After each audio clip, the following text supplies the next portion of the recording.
오늘은 누가복음 23장 33절에서 49절을 바탕으로 아버지여 내 영혼을 아버지 손에 부탁하나이다 라는 설교를 함께 이해해보고자 합니다. 네, 정말 기대되는 시간입니다. 본격적인 이야기에 앞서서 한번 상상해 보시겠어요? 무려 23년이라는 긴 세월 동안 밤에 잠이 드는 것조차 공포스럽고 막 꿈속에서조차 누군가에게 살해당할 것 같은 극도의 두려움에 짓눌려 살아간다면 어떨까요? 와, 23년이면 정말 일상이 완전히 마비될 정도의 고통이겠네요. 상상만 해도 숨이 막힙니다. 그렇죠. 매일매일 죽음이라는 거대한 그림자가 일상을 완전히 덮쳐버리는 삶인 거죠. 보통 우리가 어떤 엄청난 사건이나 두려움을 마주할 때 우리 눈에 보이는 확실한 증거나 물리적인 현상에 먼저 집중하게 되잖아요. 네, 맞아요. 눈에 보이는 게 당장 가장 확실하니까요. 마치 뼈가 부러졌을 때 엑스레이 사진에 찍힌 선명한 금을 보고 나서야 아, 부러졌구나 하고 안심하듯이 말이죠.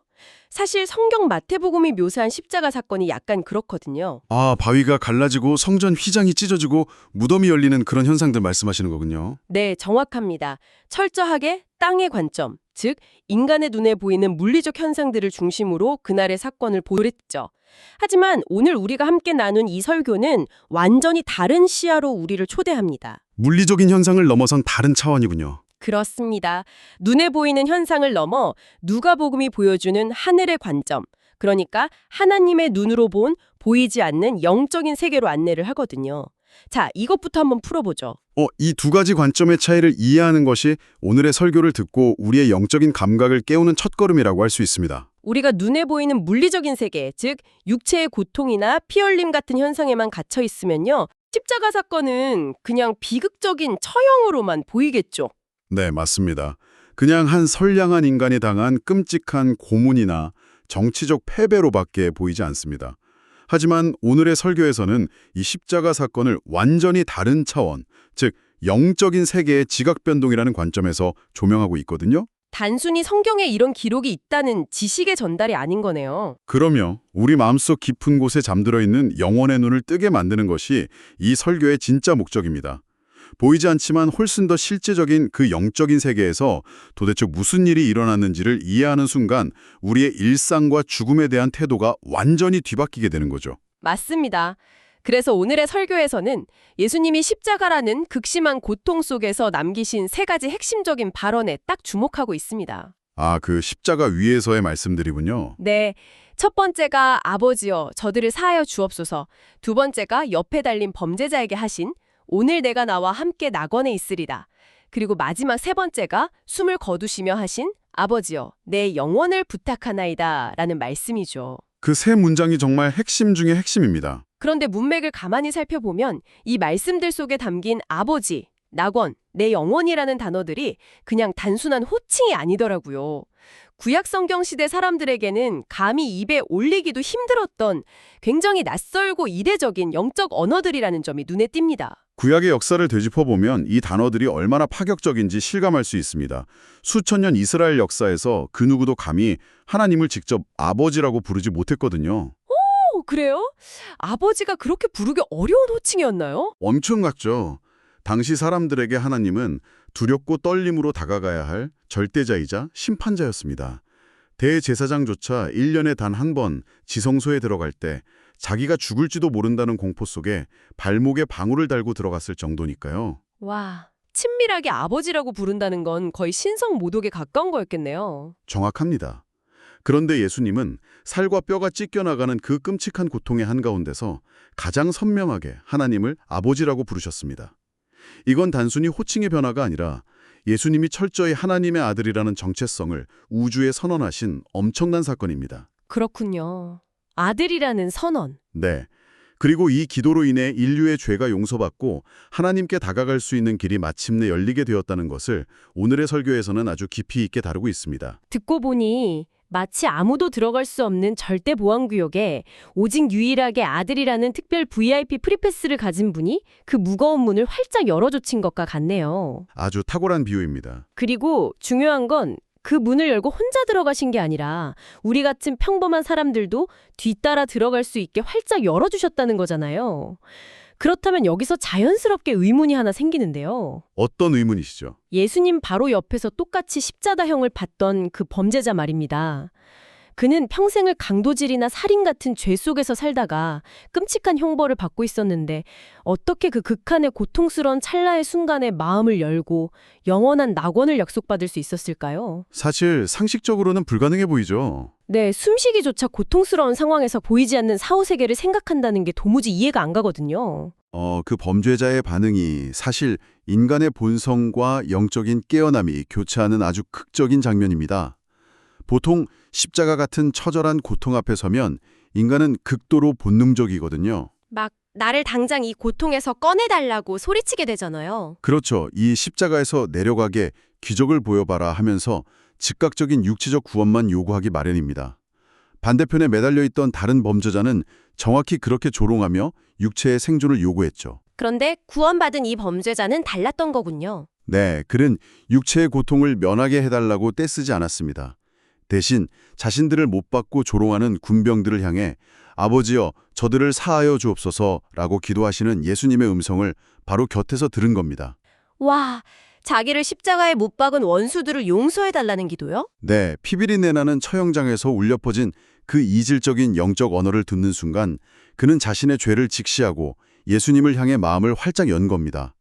당장 십자가에서 내려가 몇 년 더 살 육체의 길이 아니라 영혼의 길을 구한 거죠. 아, 그래서 육체를 뛰어넘어 영원히 존재하는 낙원을 약속받게 되었음을 오늘의 설교에서는 분명하게 말씀하고 있는 거네요. 정말 극적인 영적 깨어남입니다. 네, 가장 끔찍한 현실 속에서도 영적인 세계를 향해 마음을 연 대표적인 사례죠. 그런데 이 지점에서 오늘의 설교가 전하는 메시지가 우리의 폐부를 아주 날카롭게 찌르는 것 같아요. 그 범죄자는 그 짧은 순간에도 마음을 열었는데 편안한 일상을 살아가는 우리는 정작 보이지 않는 영적인 세계를 향해 얼마나 마음을 굳게 닫고 있는지를 꼬집거든요. 맞습니다. 아주 뼈아픈 지적이죠. 여기서 설교자께서 아주 파격적인 비유를 하나 들어주십니다. 설교 중에 갑자기 이런 생리적인 이야기가 나올 줄은 상상도 못했는데요. 그 개인적인 일화 말씀이시군요. 저도 들으면서 깜짝 놀랐습니다. 네, 설교자 본인이 심한 치통을 앓으셔서 음식을 전혀 씹지 못하는 상황에 처하셨다고 합니다. 그래서 모든 식사를 믹서기에 갈아서 유동식처럼 마셨는데 씹는 과정에 생략되니까 침이 제대로 분비되지 않았고 결국 극심한 변비에 걸려 고통받으셨다는 이야기입니다.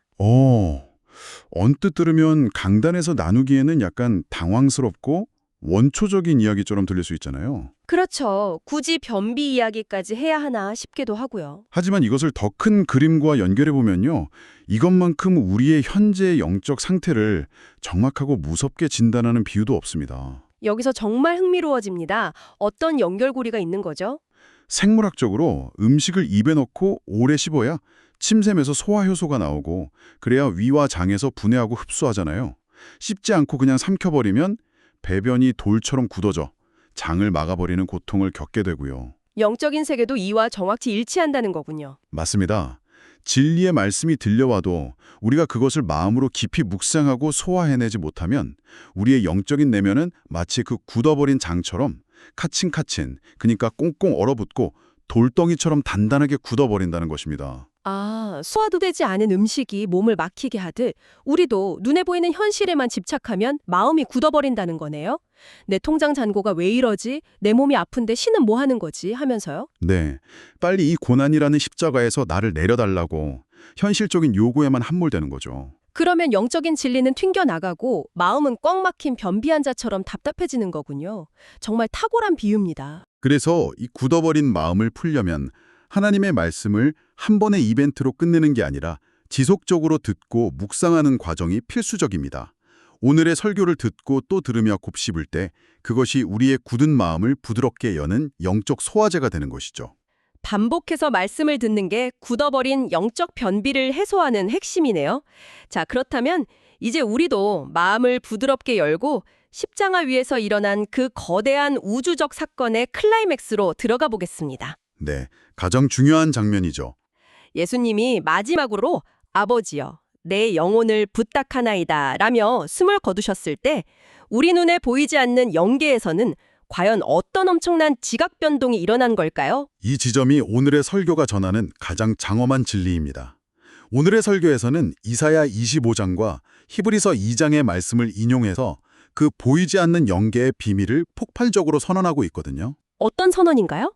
하나님께서 온 인류를 무겁게 덮고 있던 죽음이라는 거대한 가림막, 그 권세를 영원히 멸망시키셨다는 겁니다. 죽음을 멸망시키셨다고요? 네, 성경이 말하는 죽음은 단순한 생물학적 현상이 아니에요. 마귀가 인류를 두려움에 떨게 하고 죄의 노예로 삼기 위해 쥐고 흔들던 가장 강력한 무기였습니다. 아, 죽음이 곧 마귀의 권세였군요. 그렇습니다. 그런데 죄가 없으신 예수님이 십자가에서 온전한 순종을 완성하셨을 때 하나님은 그 순종을 통해 영광을 받으셨고 그 결과 마귀가 쥐고 있던 사망의 권세를 완전히 박살내버렸다는 것이 오늘의 설교에서는 말씀하고 있습니다. 잠깐만요. 진짜 흥미로운 선언이긴 한데 여기서 청취자 여러분 입장에서 보면 현실적인 반론이 생기지 않습니까? 어떤 부분에서 충돌이 일어날까요? 오늘의 설교에서 죄범의 권세가 완전히 박살났다 이렇게 선언하셨지만 솔직히 저희가 매일 마주하는 현실은 여전히 병에 걸리고 끔찍한 사고가 나고 결국 모든 인간은 예외 없이 물리적인 죽음을 맞이잖아요. 네, 육체의 죽음은 계속되고 있죠. 그렇다면 죽음이 멸망했다는 건 우리 일상에서 대체 무슨 의미입니까?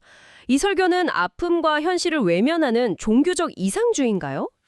현실을 부정하는 것처럼 들릴 수 있다는 그 불편함, 아주 자연스러운 반응입니다. 하지만 이 설교는 물리적인 죽음이라는 현실을 부정하라는 게 아닙니다. 그럼 어떤 의미로 받아들여야 하죠? 오늘의 설교에서는 고린도전서 15장을 들어서 설명하는데요. 죽음이 멸망했다는 건 우리의 육체가 불로장생한다는 뜻이 결코 아닙니다. 육체의 죽음은 자연스러운 과정이지만 중요한 건 육체의 죽음이 더 이상 영원한 소멸이나 하나님과의 단절이 아니라는 사실입니다. 아, 마귀가 우리를 지옥의 공포로 몰아넣었던 그 사망의 독침이 뽑혀버렸다는 뜻이군요. 정확합니다. 권세가 깨졌기 때문에 우리의 진정한 본질인 영혼이 육체의 장막을 벗고 하나님 아버지 앞에 당당히 나아갈 수 있는 참된 생명의 길이 열렸다는 의미입니다. 아, 백부장의 반응이 딱 떠오르네요. 네, 로마 백부장이 사형 집행관으로서 예수님의 육체적 죽음을 보고도 이 사람은 참으로 의인이었다며 하나님을 찬양했잖아요. 육체의 패배가 아니라 그 이면의 위대한 영적 승리를 무의식적으로 직감했기 때문입니다. 아, 완전히 납득이 갑니다. 그래서 베드로전서 3장 말씀이 오늘의 설교에 아주 핵심적으로 등장하는 거군요. 맞습니다. 육체로는 죽임을 당하셨지만 영으로는 살리심을 받았다. 네, 결국 우리의 구원이 단지 십자가에서 내려와서 현실의 육체가 편안해지는 게 아니라는 거네요. 우리의 진짜 본질인 영이 구원받아 아버지의 집으로 가는 것, 그게 진짜 구원이라는 말씀이군요. 네, 정확한 통찰입니다. 그리고 이 영적 진리가 추상적인 이론이 아니라 한 사람의 삶을 송두리째 바꿀 수 있는 실제적인 능력임을 증명하기 위해 설교자 본인의 56년 전 체험담이 등장하죠. 아, 저도 그 체험담 들으면서 정말 전율을 느꼈어요. 여러분도 한번 그 상황 속으로 들어가 보시죠. 무려 23년 동안 설교자께서 죽으면 어떻게 되나 하는 공포에 짓눌려 단 하루도 평안한 날이 없으셨다고 합니다. 네, 일상이 마비된 거나 다름없었죠. 심지어 꿈속에서도 목이 졸리고 살해당하는 악몽에 시달리셨대요. 정신과 육체가 완전히 말라 비틀어진 상태였는데 어느 날 교회라는 곳에 발을 들여놓고 복음을 듣는 순간 엄청난 영적 깨어남을 경험하신 거죠. 꽁꽁 얼어붙어 있던 영혼에 빛이 쏟아져 들어온 겁니다. 맞아요. 내면에서 내가 23년간 미친 듯이 찾던 생명이 바로 이것이다 라는 외침이 터져나왔다고 합니다. 영혼이 해방되는 순간 마귀의 거짓말과 죽음의 공포가 산산조각 나고는 거죠. 이 증언이 던지는 메시지는 너무나 명확합니다. 설교자가 단지 신학적 지식을 전달하는 게 아니에요. 죽음의 권세가 깨졌다는 영계의 승리가 한 인간을 살려낸 실제 하는 능력임을 삶으로 증명하고 있는 겁니다. 정말 생생한 살아있는 증거네요. 오늘날 수많은 참사나 질병으로 인한 죽음을 슬퍼하는 건 당연하지만 오늘의 설교는 육체가 사라진 후에도 영혼이 존재하는 그 영혼에 우리의 모든 시선을 두어야 한다고 피토하듯 강조하고 있습니다. 자, 이제 수많은 퍼즐이 맞춰지는 것 같습니다. 십자가의 낯선 영적 언어들, 소화되지 못해 굳어버린 우리의 마음, 영계에서 각살난 죽음의 권세, 그리고 그 진리로 해방된 삶까지. 그래서 이 모든 것이 우리에게 무엇을 의미할까요? 담대한 초청장이라고 볼 수 있죠. 네, 현실의 고통 앞에 굳어버린 마음을 열고 하나님을 당당하게 아빠, 아버지라 부르라는 초대입니다. 육체를 무기 삼는 마귀의 거짓말에 더 이상 속지 마십시오. 영적인 생명을 누리는 담대한 용사가 되라는 선언이 바로 오늘의 설교입니다. 우리가 굳은 마음을 열고 예수님처럼 우리 영혼을 아버지의 두 손에 평안히 내어 맡길 때 비로소 세상이 흉내낼 수 없는 진정한 참된 평안을 경험하게 될 것입니다. 참혹한 십자가가 영적 세계에서는 위대한 승리였다는 게 큰 울림을 주네요. 자, 오늘 이 깊은 나눔을 마무리하면서 청취자 여러분께 도발적인 질문을 하나 던지고 싶습니다. 어떤 질문이죠? 만약 오늘의 설교를 듣고 여러분의 마음속 영혼이 진정으로 깨어났다면, 그래서 영적인 세계에서 죽음이라는 가장 큰 두려움이 완전히 박살났다는 사실을 여러분이 100% 확신한다면, 당장 내일 아침 눈을 떴을 때 여러분의 가장 큰 삶의 결정이나 두려움은 어떻게 달라질까요? 와, 시선이 완전히 달라지겠네요. 그렇죠. 더 이상 눈에 보이는 증거만 찾아 전전긍긍할 필요가 없습니다. 육체의 편안함이 아니라 영원한 영혼의 관점에서 당신의 내일을 어떻게 바라보시겠습니까? 영적인 승리의 선언이 여러분의 삶 속에서 살아 숨쉬기를 응원하겠습니다. 끝까지 함께해 주셔서 감사합니다.